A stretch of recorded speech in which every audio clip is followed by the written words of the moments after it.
Hello, kindergartners. Mr. Schneider here. Today we're going to read a story called The Three Bears.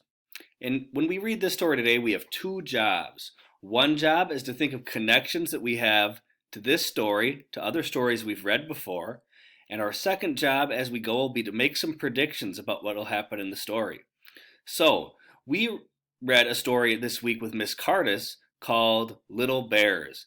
And those had real bears in them. So looking at the cover, and if you know this story, I'm going to guess that these are not real bears, but there are still bears. And how many are there? One, two, three. Three bears. And we're not going to count the teddy bear here. That would be four. So we have a connection already. The story we read earlier this week was about bears, and so is this one.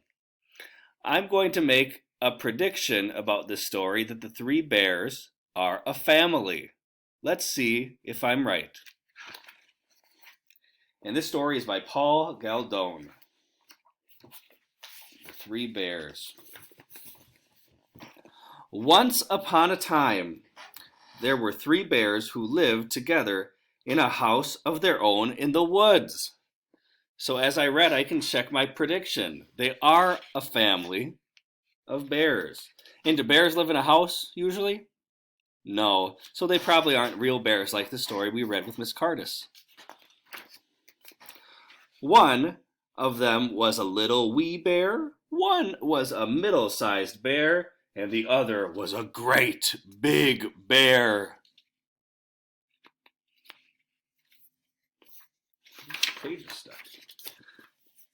They each had a bowl for their porridge. Porridge is like oatmeal, which is kind of like a hot cereal if you've ever had that before. The wee little bear had a little wee bowl. The middle-sized bear had a middle-sized bowl. And the great big bear had a great big bowl. They each had a chair to sit in. The little wee bear had a little wee chair. The middle-sized bear had a middle-sized chair. And the great big bear had, what do you think? The smallest chair of all? No, had a great big chair. So we might think of a prediction about the bears in a minute too. And they each had a bed to sleep in. The little wee bear had a little wee bed. The middle-sized bear had a middle-sized bed. The great big bear had a great big bed. One morning, the three bears made porridge for breakfast and poured it into their bowls, but it was too hot to eat, so they decided to go for a walk in the woods until it cooled. While the three bears were walking, I wonder what'll happen. Make a prediction in your head, and then as I read, see if that prediction comes true. A little girl named Goldilocks came to their house. First, she looked in the window. Then she peeked through the keyhole. Of course, there was nobody inside. Goldilocks turned the handle of the door. Was your prediction right? The door was not locked because the three little bears were trusting bears. They did no one any harm, and they never thought anyone would harm them. So Goldilocks opened the door and went right in. There was the porridge on the table. It smelled very, very good. Goldilocks didn't stop to think whose porridge it was. She went straight to it. Let's make a prediction. What do we think's going to happen next? Goldilocks smelled the porridge and thought it smelled good. What might she do?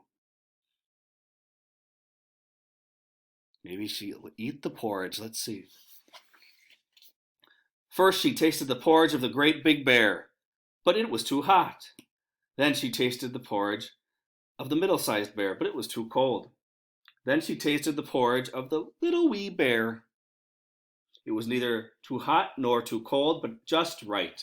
Goldilocks liked it so much that she ate it all up. Oh, that prediction was right. She ate the porridge.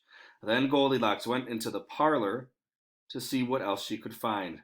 It's kind of like a kitchen, the parlor. It's an old word for kitchen. There were three chairs. First she sat down in the chair of the great big bear, but it was too hard. Then she sat down in the chair of the middle-sized bear, but it was too soft. Then she sat down in the chair of the little wee bear. It was neither too hard nor too soft, but just right. Goldilocks liked it so much that she rocked and rocked until the bottom of the chair fell out.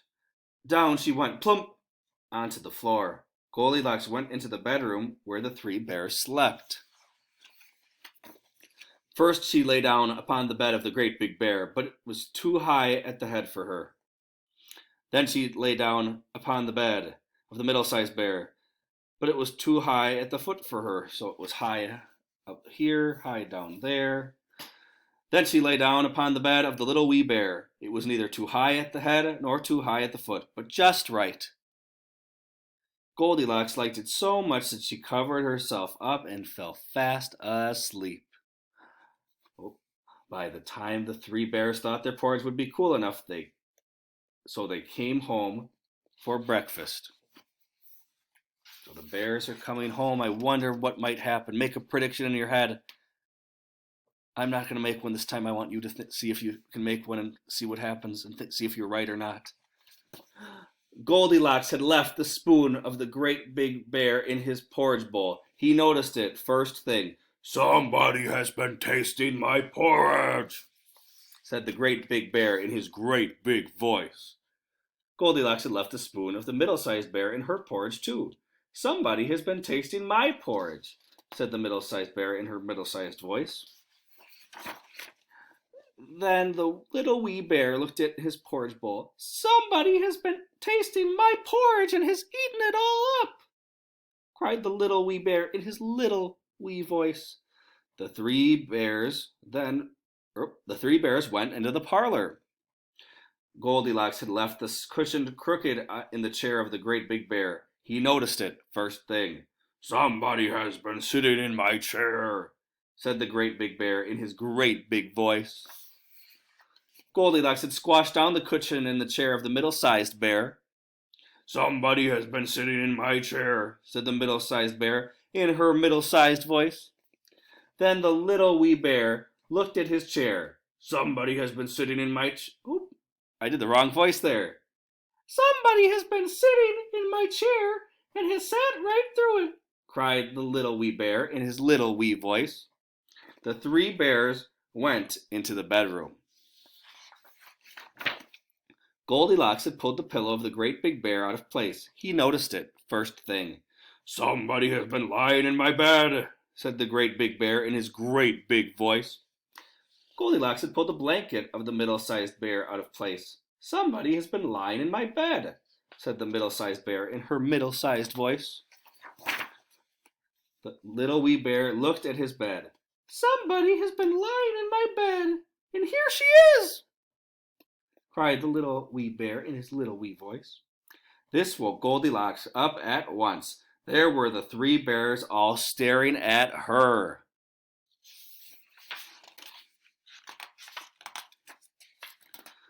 Goldilocks was so frightened that she tumbled out of bed and ran to the open window. Out she jumped, and she ran away as fast as she could, never looking behind her. No one knows what happened to Goldilocks after that. As for the three bears, they never saw her again.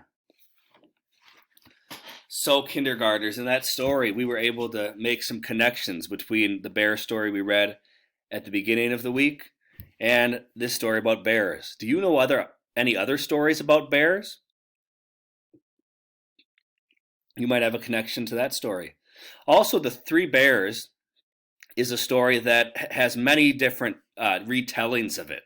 And so we might have other books too, like the Three Bears, where it sounds pretty much the same, but there might be some different parts. So that might be another connection you have.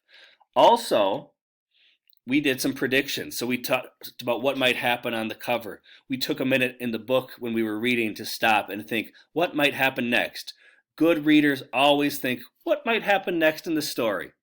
Okay, so great readers, remember, we make connections to other stories and we make predictions. We think, what might happen next in the book? Have a great day, kindergartners.